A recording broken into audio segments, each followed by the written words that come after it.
करेगा।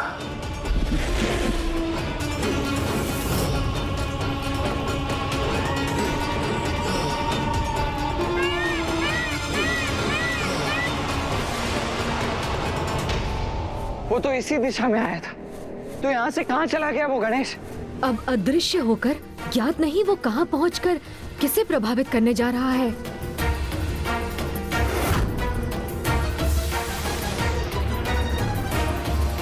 गणेश, तनिक लंका की ओर तो देखो। मूषक जी, उस दिशा में चलिए।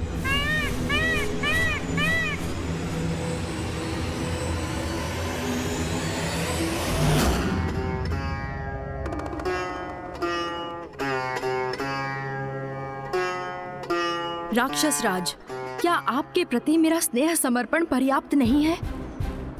क्या आपको मेरा सौंदर्य भाता नहीं? क्या आप मुझे अपनी अर्धांगिनी के रूप में पाकर प्रसन्न नहीं हैं?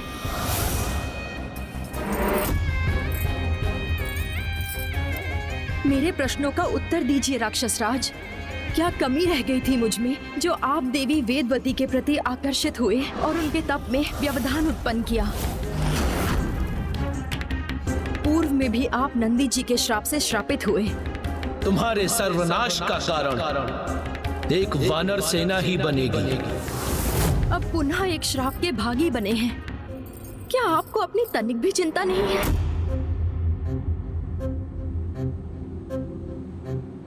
कहीं देवी मंदोदरी सत्य तो नहीं कह रही हैं? कहीं वास्तव में मुझसे कोई बड़ी भूल तो नहीं हो गई? मेरा पुत्र रावण इतनी बड़ी त्रुटि नहीं कर सकता।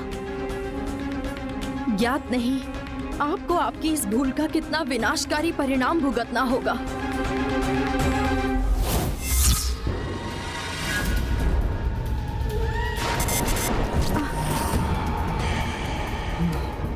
कृपा करके अपने इस व्यवहार पर संयम रखिए राक्षस राज, और पर स्त्री को सदैव सम्मान की दृष्टि से देखिए।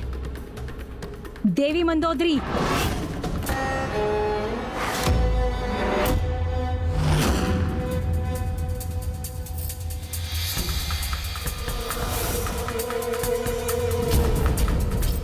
शांत हो जाइए आप। राक्षस राज रावण है मेरा पुत्र, और आप उसे उसकी राक्षस प्रवृत्ति को त्यागने का सुझाव दे रही हैं। उसकी जो भी इच्छा है उसे पूर्ण रूप से सिद्ध करने के लिए पूर्ण रूप से स्वतंत्र है वो।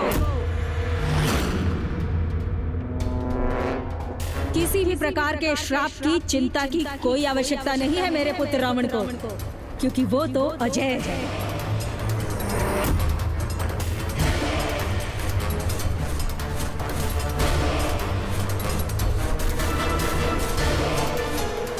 जिस स्त्री के प्रति आकर्षण हो उसे प्राप्त करने की इच्छा व्यक्त करने के लिए पूर्ण रूप से स्वतंत्र है मेरा पुत्र।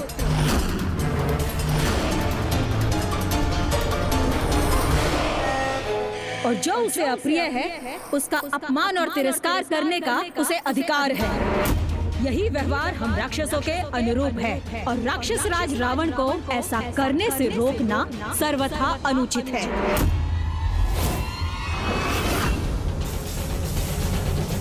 एक माता अपने पुत्र के दुर्व्यवहार का समर्थन कर अपने ही पुत्र को अधर्म के अंधकार में कैसे भेज सकती है? भैया, ये और कुछ नहीं, अवश्य उस दुष्ट ममतासुर का ही प्रभाव है। वो अवश्य यहाँ उपस्थित होगा। दाताओं, आप मेरा प्रभाव तो सर्वत्र पाएंगे, किंतु मुझे कहीं नहीं ढूंढ पाएंगे। पुत्र रावण, तुम्हें देवी मंदोदरी की किसी भी बात पर विचार करने की कोई आवश्यकता नहीं। तुम अपनी इच्छा पूर्ति करो और राक्षसी प्रवृत्ति पर स्थिर रहो। आप तनिक भी चिंता मत कीजिए माता। आपका ये पुत्र राक्षस राज रावण आपको कभी भी निराश नहीं करेगा। महानतम राक्षस हूं मैं, और महानतम ही रहूंगा। महानतम राक्षस हूं मैं, और महानतम ही रहूंगा। महानतम राक्षस हूं मैं, और महानतम ही रहूंगा। महानतम राक्षस हूं मैं, और महानतम ही रहूंगा। ममतासुर ने अपने प्रभाव से एक विषैले व्यक्तित्व को और विषैला बना दिया है। इसके पूर्व की वो दुष्ट अन्य जीवों में भी दुष्टता का संचार करे, हमें उसे रोकना होगा भैया।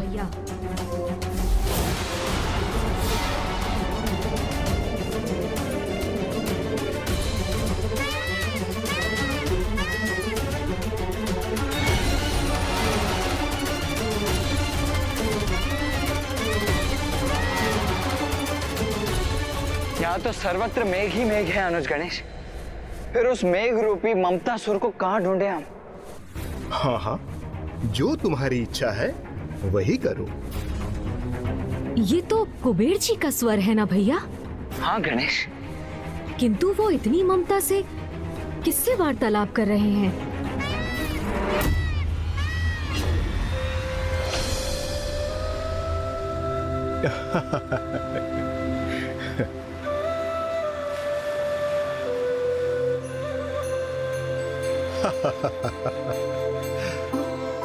मेरे पुत्रों नल कुबेर मणिग्रीव कुबेर, यही तो आयु है आपकी क्रीड़ा करने की। इसलिए उन्मुक्त होकर जितनी इच्छा हो उतनी क्रीड़ा कीजिए। पिताश्री, आप चिंता न करें। आप अनुमति दे अथवा ना दे, हम तो अपनी इच्छा अनुसार से ही क्रीड़ा करेंगे।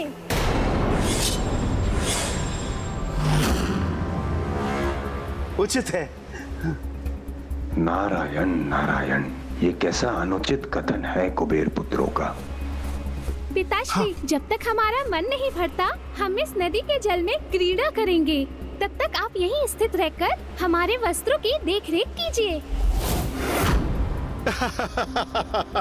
उचित है, सर्वथा उचित है। ममतासुर ने अपना प्रभाव यहाँ भी स्थापित करना आरंभ कर दिया है अनुज गणेश। कुबेर जी के पुत्र उन्हें आदेश दे रहे हैं कि उन्हें किस प्रकार कार्य करना है।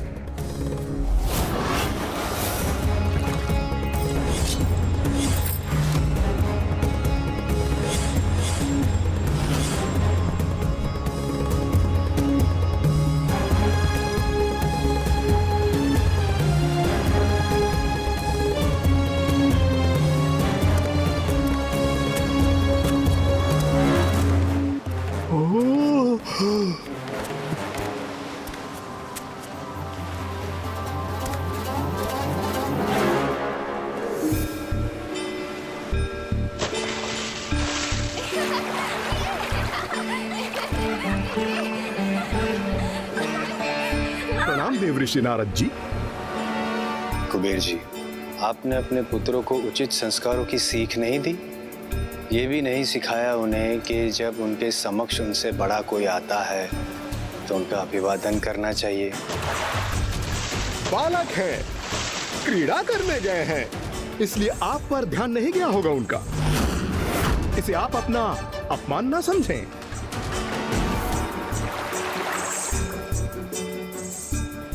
कुबेर जी, अपने पुत्रों को अति आवश्यक सीख देना अति आवश्यक है।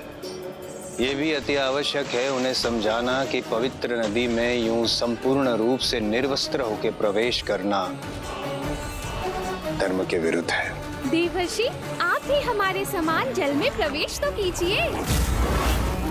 आपको स्वयं ज्ञात हो जाएगा कि इस प्रकार स्नान करने में कितना आनंद आता है।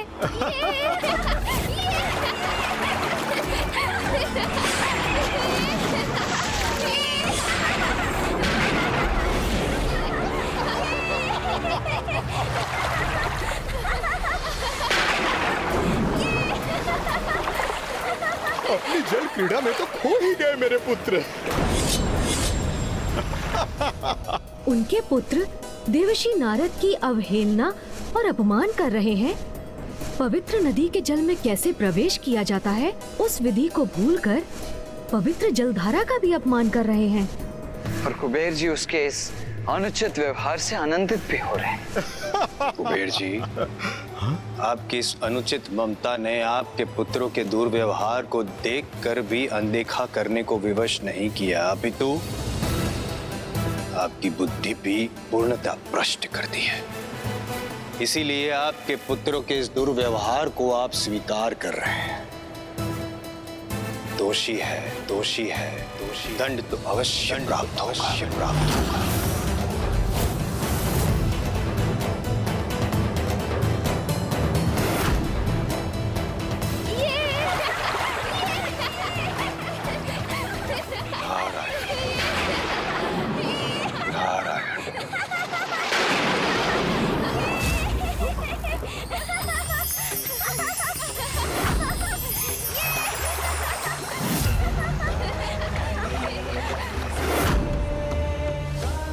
उद्दंड बालकों, जो गुरुजनों का सम्मान ना करे, पूर्ण रूप से निर्वस्त्र होकर पवित्र नदी में स्नान करे, वो प्राणी मात्र एक वृक्ष के समान होता है। तो जाओ, मैं तुम्हें श्राप देता हूं, तुम दोनों भी इसी क्षण वृक्षों में परिवर्तित हो जाओगे।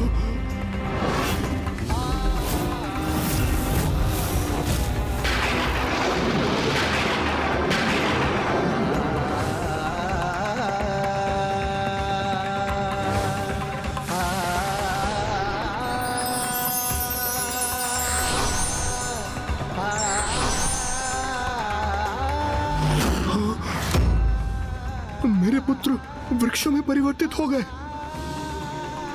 ये कैसा कुप्रभाव है ममतासुर के विकार का, जिससे विकारग्रस्त होकर कुबेर जी भी प्रभावित हो गए और उसका परिणाम अब उनके पुत्र भुगतने पर विवश हो गए। यहाँ मेरा कार्य पूर्ण हुआ, अब अगले लक्ष्य की ओर प्रस्थान करता हूँ।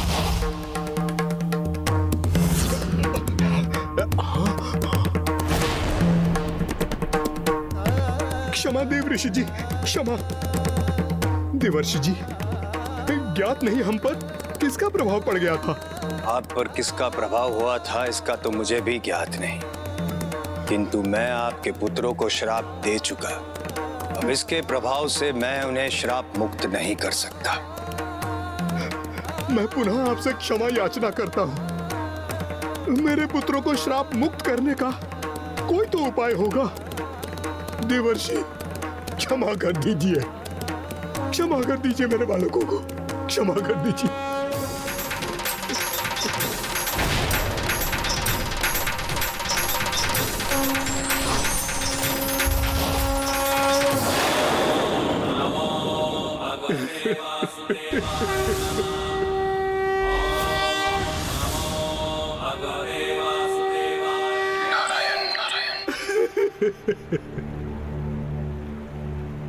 कुबेर जी,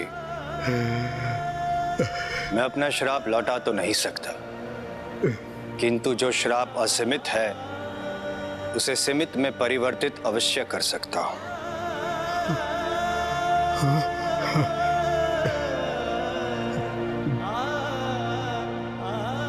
जब प्रभु नारायण स्वयं धरती पर प्रकट होंगे और जब वे बाल क्रीड़ा करेंगे, तब आपके पुत्रों को श्राप मुक्त अवश्य करेंगे। धन्यवाद, धन्यवाद महर्षि।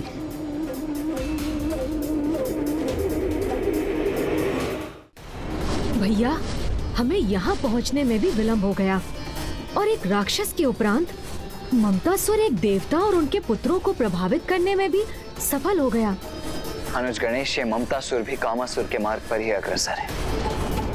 जिस प्रकार कामासुर ने पहले रावण, फिर देवराज इंद्र के उपरांत ऋषि विश्वामित्र को प्रभावित किया था, उसी प्रकार ये दुष्ट ममतासुर भी एक बलशाली राक्षस और देवता को प्रभावित करने के उपरांत अब इन दोनों से भी अधिक महान व्यक्तित्व को प्रभावित करने के लिए तत्पर होगा। कौन हो सकता है वो?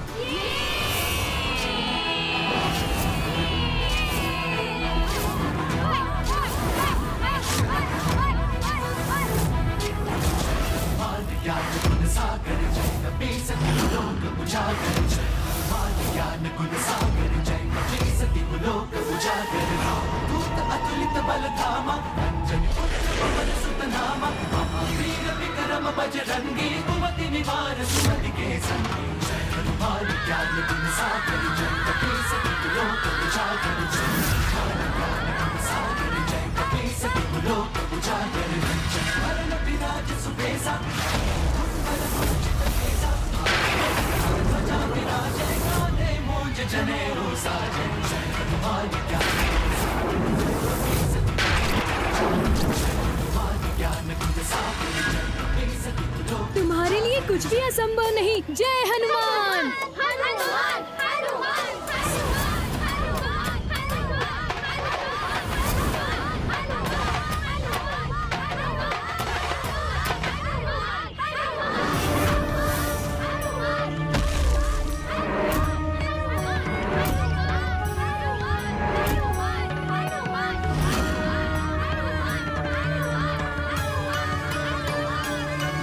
अब मेरा अगला लक्ष्य मेरे समक्ष है।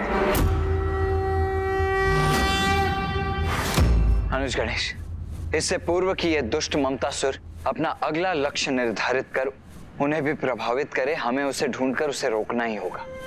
हाँ भैया, किंतु है कहाँ वो?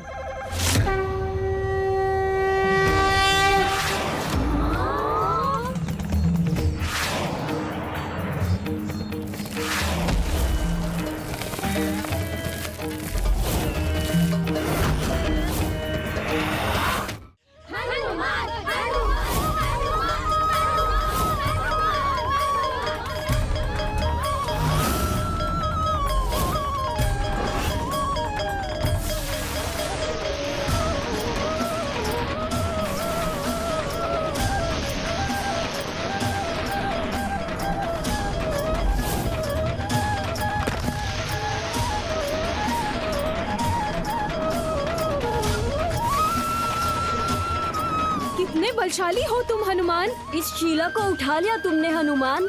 अब इसे और ऊपर उठाओ। हाँ हाँ, अपनी अपार शक्ति का प्रदर्शन करो हनुमान।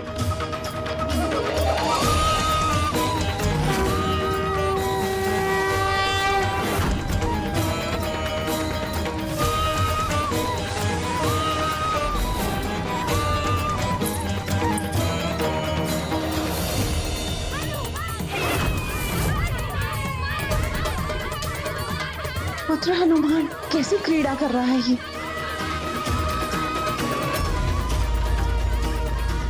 माता, यहाँ उन्होंने इस प्रकार मुझे यहाँ देख लिया तो बहुत उलाहना देंगी।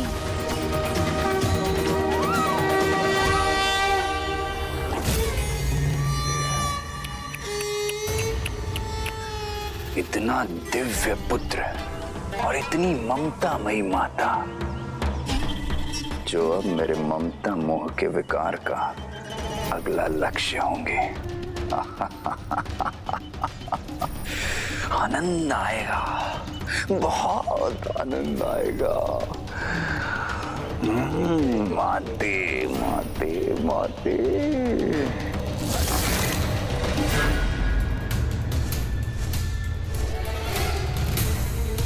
अनुज गणेश, ममतासुर तो उड़कर इसी दिशा में आया था, फिर अचानक अदृश्य कहाँ हो गया?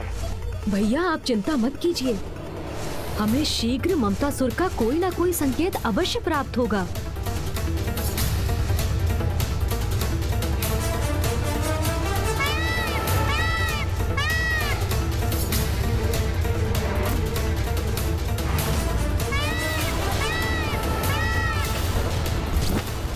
इस अपार बल का स्वामी कौन हो सकता है?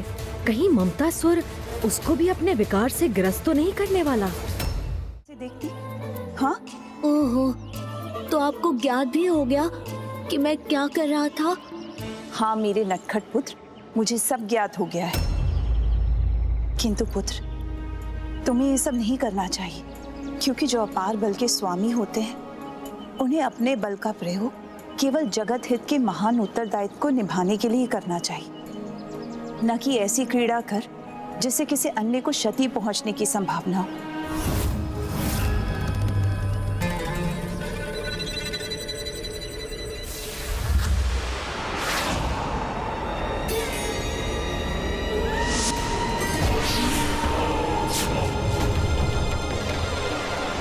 किंतु माता, मैं तो ये क्रीड़ा और मनोरंजन के लिए कर रहा था।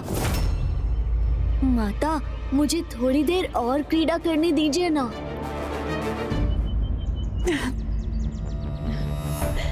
करो पुत्र, तुम्हें जो भी क्रीड़ा करनी है।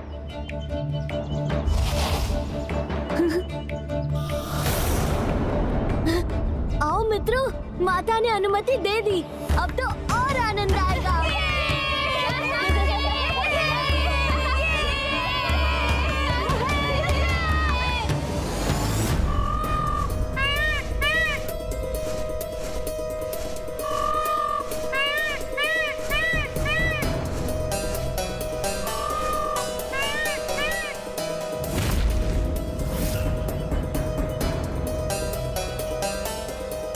गणेश, यहाँ तो कोई भी नहीं है। किंतु भैया वो शिला तो इसी स्थान से आई थी। अर्थात हम उचित स्थान पर पहुंचे अवश्य हैं, किंतु इसमें हमें तनिक विलंब हो गया है अनुज।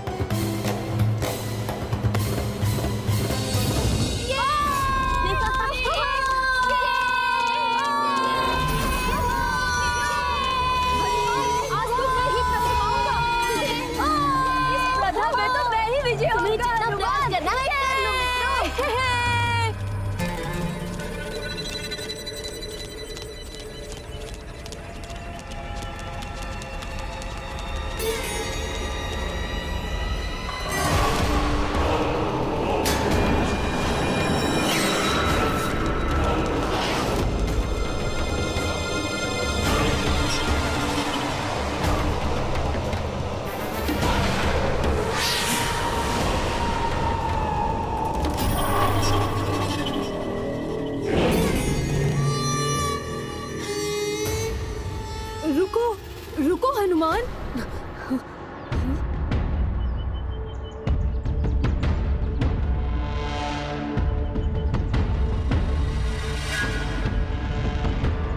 वो देखो,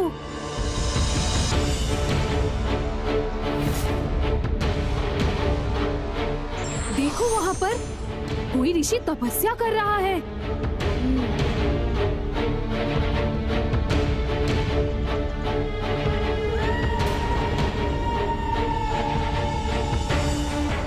क्रीड़ा करेंगे तो ऋषिवर के तप में बाधा उत्पन्न होगी। कदाचित उचित तो ये होता कि ये यहाँ से किसी दूर ऊंचे स्थान पर तप कर रहे होते, जैसे वो वृक्ष। मेरे अनुसार हमारे कारण ऋषिवर के तप में कोई विघ्न उत्पन्न नहीं होगा। वैसे भी यदि वो यही अपने तप में लीन रहेंगे तो कोई भी पशु उनकी तप में बाधा बन उन्हें क्षति भी पहुंचा सकता है। इन्हें तो किसी ऊंचे स्थान पर ही स्थित होकर तप करना चाहिए। ये सुझाव तो सर्वथा उचित है। उस वृक्ष पर ऋषिवर वन्य जीवों के संकट से सर्वथा सुरक्षित हो जाएंगे।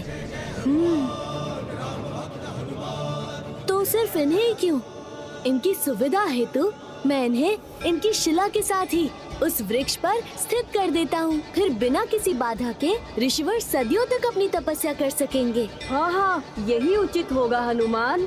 किंतु क्या ये संभव है?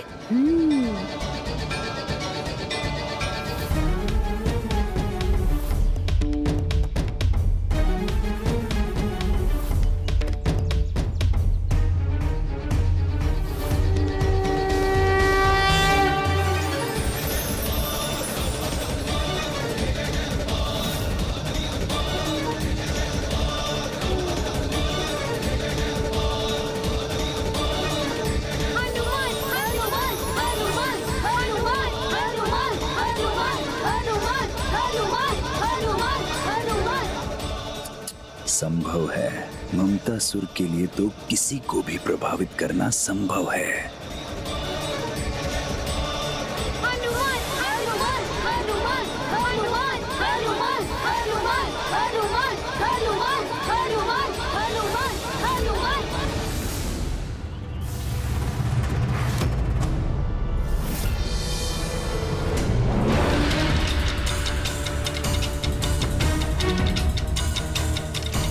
ममतासुर अपने प्रभाव से बाल हनुमान जी को कोई भूल करने के लिए प्रेरित कर सके, उसके पूर्व ही हमें ज्ञात करना होगा कि वो कहाँ है।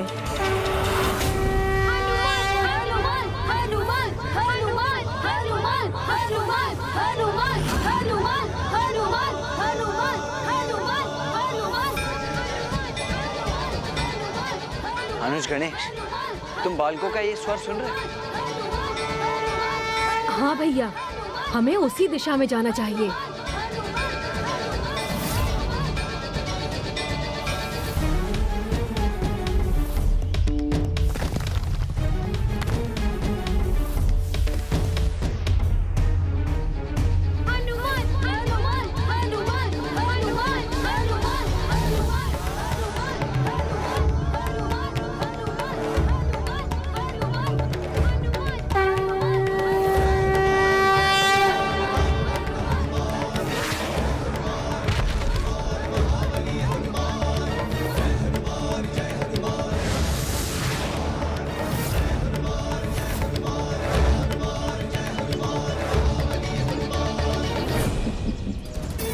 यही तो मैं चाहता था।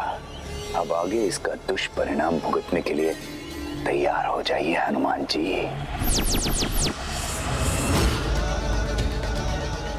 हनुमान हनुमान हनुमान हनुमान हनुमान हनुमान।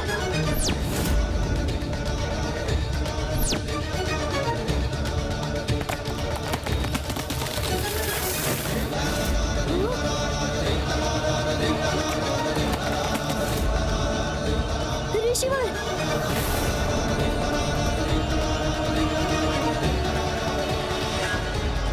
ये कैसे संभव है? मुझे इस वृक्ष पर स्थिर कर मेरा तप भंग करने का दुस्साहस किसने किया?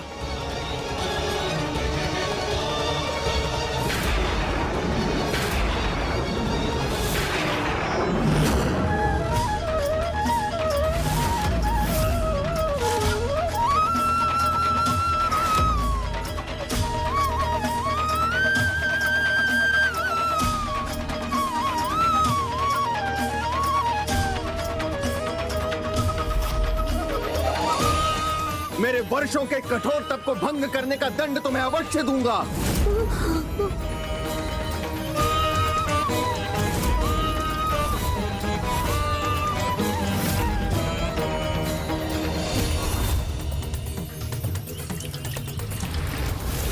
ये तो आरंभ मात्र है मेरे विकार के प्रभाव का। आपने अपने जिस बल के अहंकार में ऋषि भृगु और ऋषि अंगिरा के इस वंशज का तप भंग करने का दुस्साहस किया है, मैं श्राप देता हूँ। आप अपने उसी बल को एक दीर्घ अवधि के लिए पूर्ण रूप से भूल जाएंगे। आप अपने उसी बल को एक दीर्घ अवधि के लिए पूर्ण रूप से भूल जाएंगे।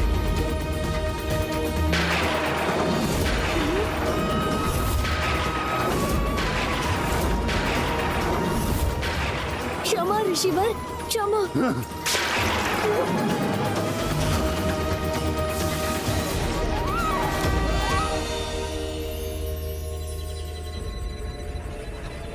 मुझे क्षमा कर दीजिए ऋषिवर।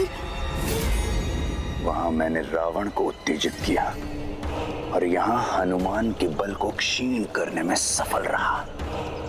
तो अब समस्त संसार में मेरे ममता मोह के विस्तार को कोई नहीं रोक सकता, जिसके दुष्परिणाम के साक्षी तो आप भी होंगे गणेश जी। हनुमान जी का जन्म तो प्रभु श्री राम के कार्य सिद्ध करने के लिए हुआ है। यदि वो अपना सामर्थ्य ही भूल जाएंगे तो प्रभु के सहायक बन राम काज करने में कैसे सफल होंगे? मैं इस ममतासुर को इसके कुटिल प्रयोजन में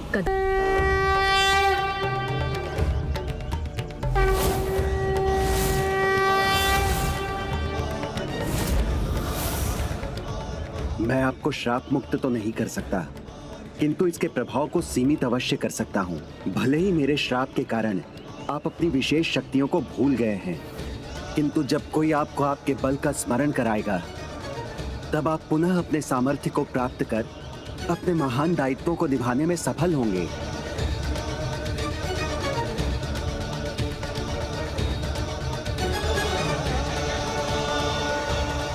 मुझे क्षमा करने के लिए आपका कोटि कोटि धन्यवाद ऋषिवर।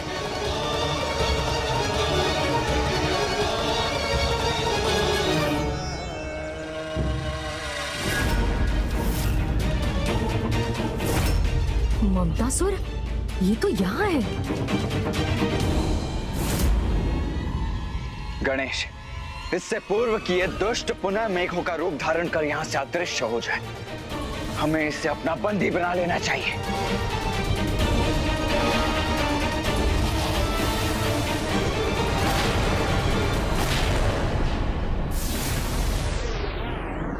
आइए भैया, मैं अभी इसका भी उपाय प्रस्तुत करता हूँ। उचित है। नहीं ममतासुर,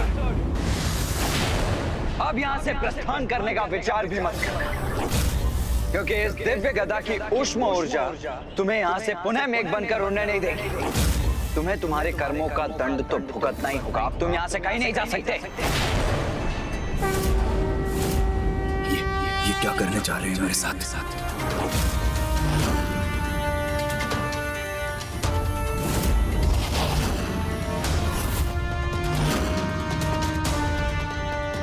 अब इनसे अपनी रक्षा कैसे करूं मैं?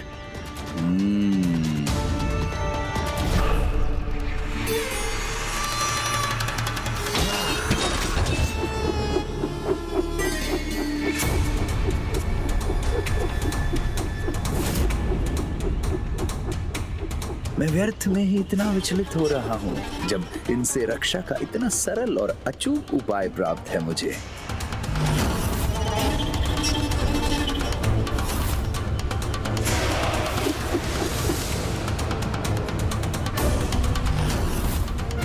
अब ये दुष्ट ममतासुर कैसा कपट करने जा रहा है? अपने सभी अस्त्रों को अदृश्य क्यों कर दिया इसने?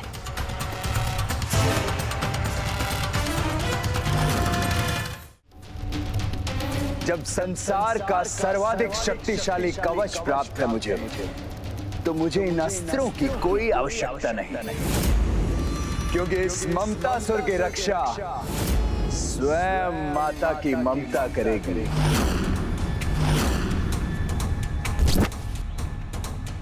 ओम जगदम्बा जननी रक्षा करो, ओम भयहारिणी मैया रक्षा करो, ओम जगदम्बा जननी रक्षा करो, जननी रक्षा करो, भयहारिणी मैया रक्षा करणी मैया रक्षा करो, ओम चंद्रघंटा जननी रक्षा करो, रक्षा करो। ये कौन है जो मुझसे अपनी रक्षा की गुहार लगा रहा है?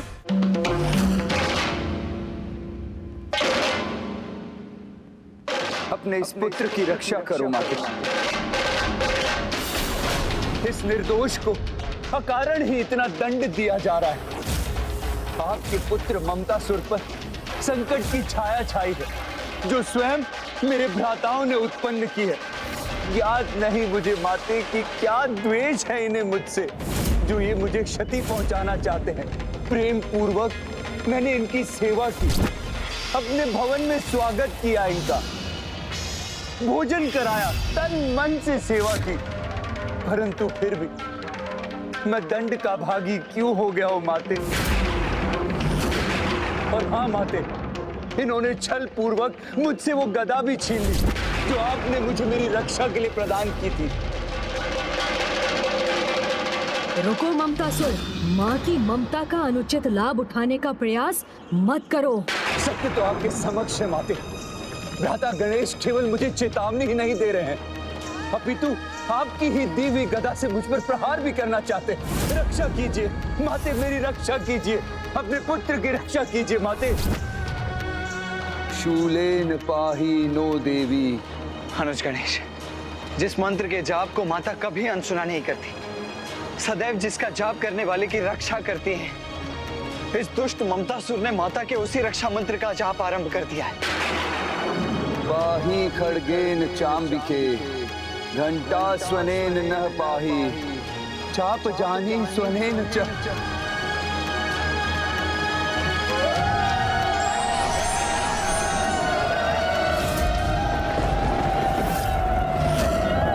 योगिनी माता है यहाँ?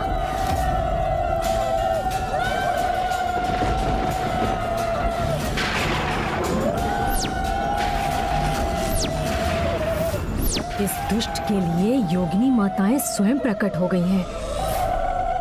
अब देखना भ्राताओं, मैं किस प्रकार आपकी माता के द्वारा ही आपको क्षति पहुंचाता हूं।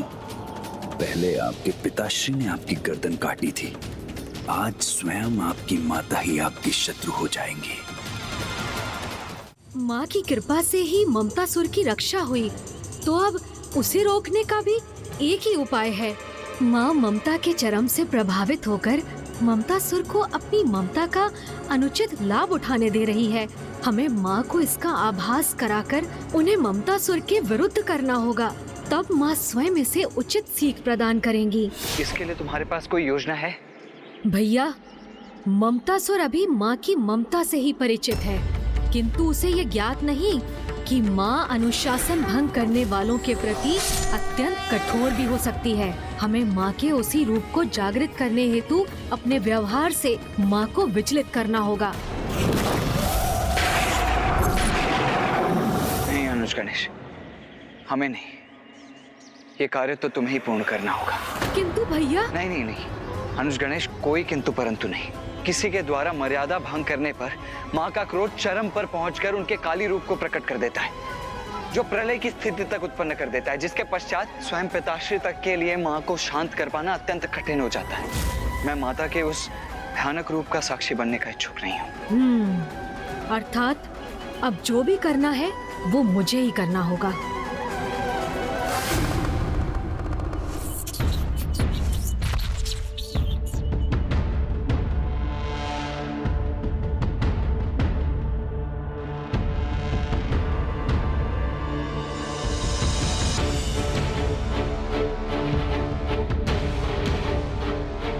अनुज गणेश, तुम्हारी युक्ति सदा उत्तम होती है, किंतु माँ को क्रोधित करना ये मुझे स्वीकार नहीं है। तुम कोई और युक्ति क्यों नहीं सोच लेते?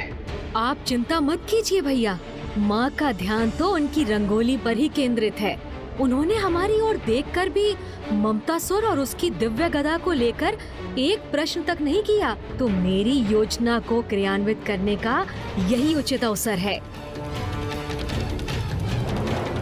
क्या करूं जिससे माँ अशांत होकर अपने ममतामयी रूप का त्याग कर कठोर अनुशासन स्थापित करने वाली माँ का रूप धारण कर ले। मुझे शीघ्र कोई स्पष्ट निर्णय लेना होगा।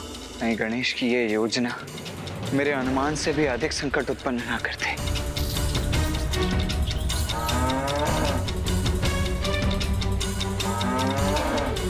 माता कामधेनु, मेरे इस कार्य में वही मेरी सहायक बनेंगी। ये गणेश गौशाला की ओर क्यों जा रहा है?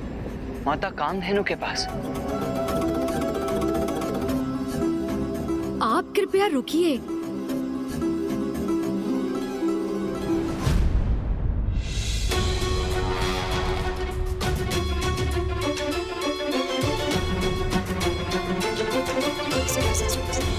प्रभु, ये क्या कर रहे हैं? प्रभु ने ये गोबर अपने हाथ में क्यों उठा लिया? नहीं नहीं नहीं, अनुज गणेश जो भी करने जा रहा है उसका परिणाम अत्यंत गंभीर होगा। हाँ प्रभु, हमें तो माता की दृष्टि से दूर यही रहना चाहिए।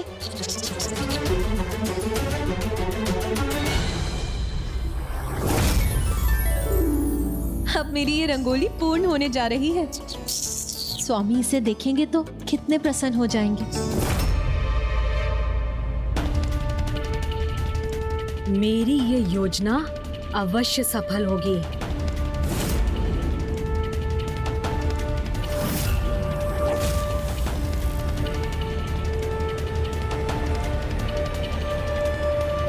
पुत्र,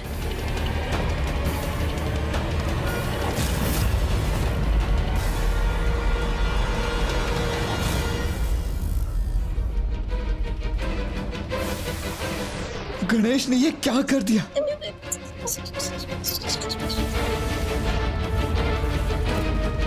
अब माता के क्रोध का ज्वालामुखी अवश्य जागृत होगा।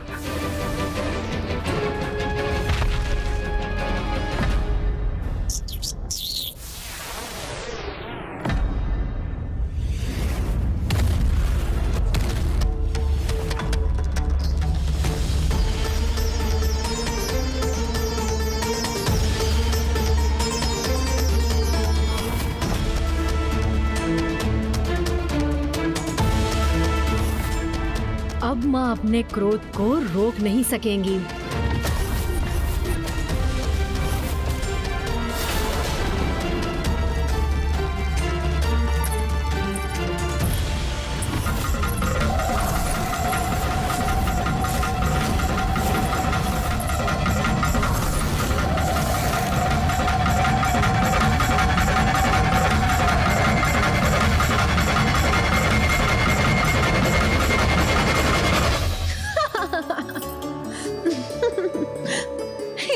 क्या किया पुत्र गणेश? हाँ, माँ मुझसे क्रोधित नहीं हुई।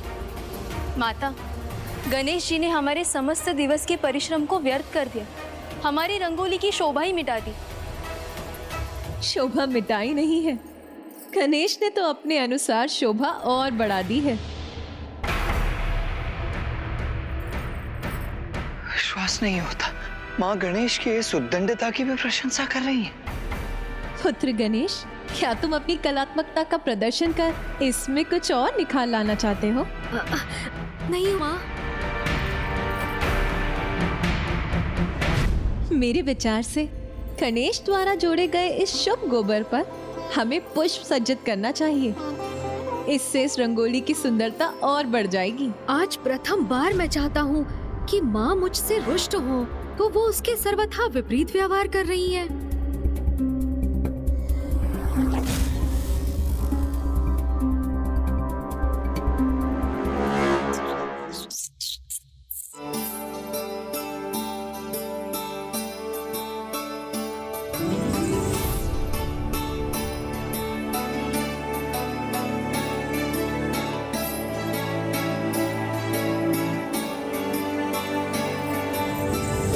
भैया, माँ तो तनिक भी क्रोधित नहीं हुई। प्रसन्न रहो अनुज कि माँ को क्रोध नहीं आया और तुम सुरक्षित लौट आए हो। नहीं भैया, संपूर्ण जगत को ममतासुर से सुरक्षित करने हेतु उन्हें क्रोधित तो करना ही होगा। तभी तो माँ ममता को त्याग कर अनुशासन और शिष्टाचार को स्थापित करने हेतु उस दुष्ट ममतासुर को उचित सीख देंगी। तो अब तुम क्या करने वाले हो अनुज? आप तो मेरी सहायता करेंगे नहीं, तो अब मुझे ही कुछ करना होगा। नहीं, ऐसा नहीं है अनुज, वो मैं बस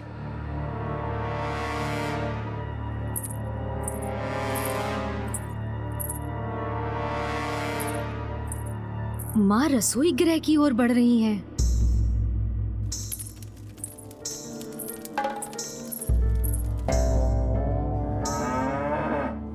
सूझ गई युक्ति। हाँ, किंतु रसोई गृह। प्रभु, मयूर जी से क्या वार्तालाप कर रहे हैं? कामासुर के लिए भी प्रभु ने इन्हें ही अपना वाहन चुना था। कहीं प्रभु का मेरी क्षमताओं पर से विश्वास तो नहीं उठ गया?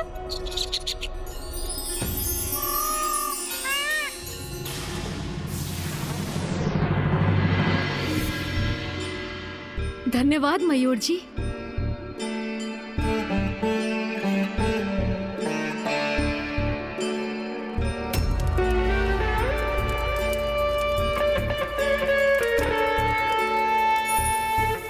अवश्य माँ खीर पका रही हैं।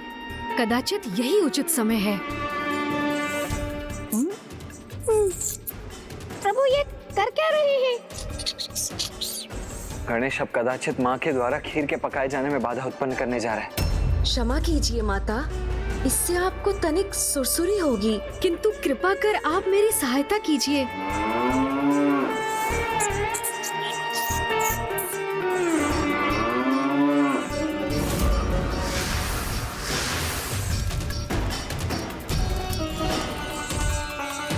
रसोई घर में ये धूल कहाँ से आ रही है?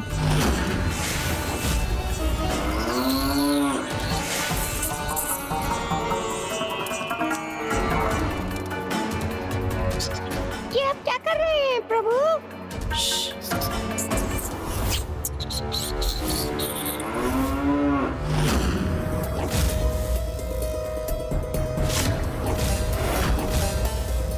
अनुज, गणेश, अब माँ के क्रोध से तुम्हारी कोई रक्षा नहीं कर सकता। पुत्र गणेश, पुत्र गणेश, पुत्र गणेश। पुत्र, आज ये नटखट बालक के समान क्रीड़ा क्यों कर रहे हो तुम? इसमें बहुत आनंद आ रहा है तुम्हें। उचित है, यदि क्रीड़ा करनी है तो करो, किंतु ना अब देवी कामधेनु को सताओ और ना ही अब मेरे कार्य में कोई व्यवधान उत्पन्न करो। मुझे खीर बनाने के उपरांत पूजा भी करनी है। माता इस बार थोड़ा रुष्ट तो हुई, परंतु क्रोधित नहीं। माँ, कुछ तो क्रोध कीजिए। आज आपका क्रोध कहाँ लुप्त हो गया है? अब तो मुझे पूजा में बाधा उत्पन्न कर ही उनका क्रोध जागृत करना होगा। श्रृंगी जी, वो प्रभु ने जो कार्य दिया था वो संपन्न हो गया है क्या? अरे नहीं हुआ तो हो जाएगा, गणेश जी साथ है ना। अच्छा हुआ नंदी जी, श्रृंगी जी, आप दोनों भी आ गए। अब आप दोनों एक अत्यंत महत्वपूर्ण कार्य को संपन्न करने में मेरी सहायता कीजिए।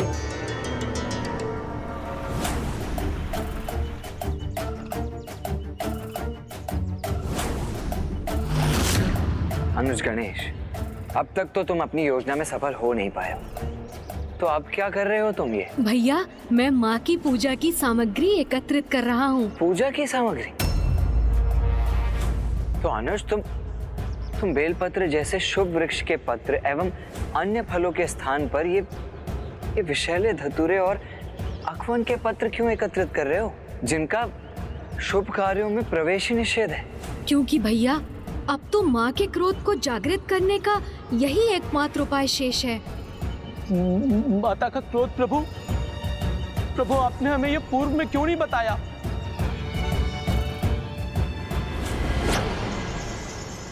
हम आपका साथ नहीं दे सकते गणेश जी। पूजा के समय माँ को किसी भी अनुचित कार्य से विचलित करना उचित नहीं है। क्या तुम्हें स्मरण नहीं है, जब स्वयं पिताश्री ने अपने ब्रह्मचारी रूप में माँ की तपस्या में व्यवधान उत्पन्न किया था तो उसका क्या परिणाम हुआ था? बस।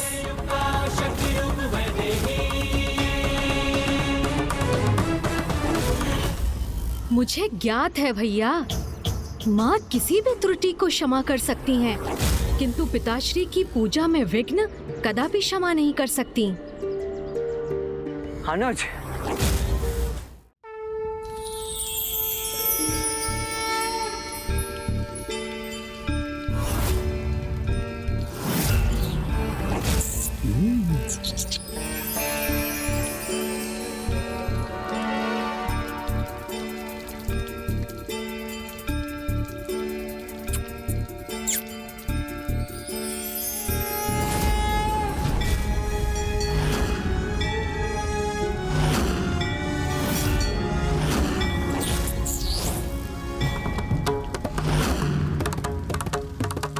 पुत्र गणेश, प्रभु के शिवलिंग को वैशैली और अनुचित सामग्री क्यों समर्पित कर रहा है?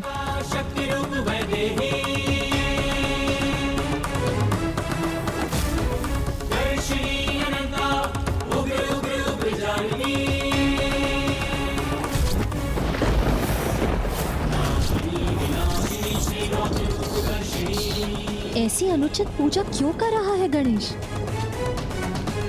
क्या उसे ज्ञात नहीं है कि धतूरा एवं अन्य वन्य फूल पूजा में समर्पित नहीं किए जाते?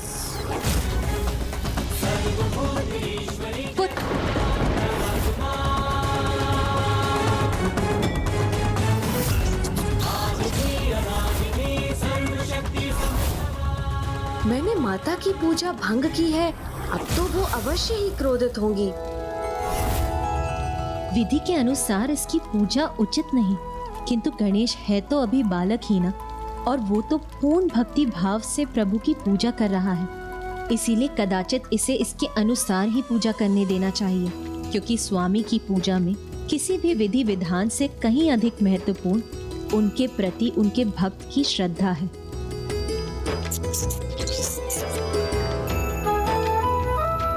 पुत्र, तुम सर्वप्रथम अपने अनुसार पूजा संपन्न कर लो, उसके बाद मैं अपनी पूजा आरंभ करूंगी। माँ ने तनिक भी क्रोध नहीं किया मुझ पर, ये कैसे संभव है? माँ ने पुनः क्षमा कर दिया गणेश को? क्या हुआ पुत्र, अब ऐसे स्तब्ध क्यों हो? अपनी पूजा पूर्ण करो पुत्र, विलंब मत करो। अवश्य माँ।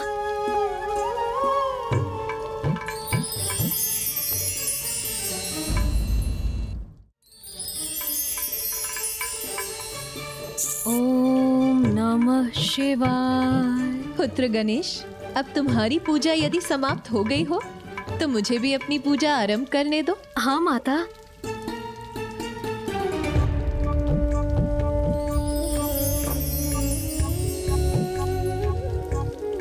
ओम नमः शिवाय।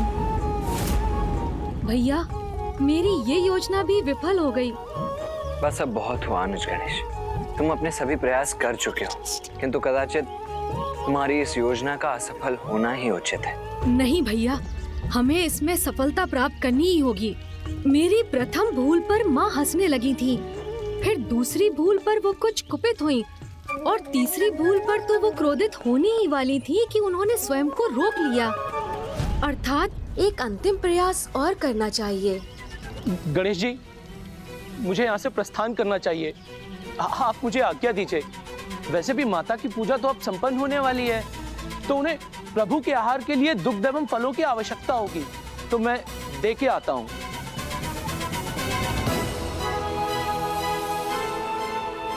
गणेश जी, मैं भी यहाँ से प्रस्थान करता हूँ। मैं तो न कभी यहाँ था न अभी हूँ।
पिताश्री का भोजन ग्रहण कर लिया गणेश ने।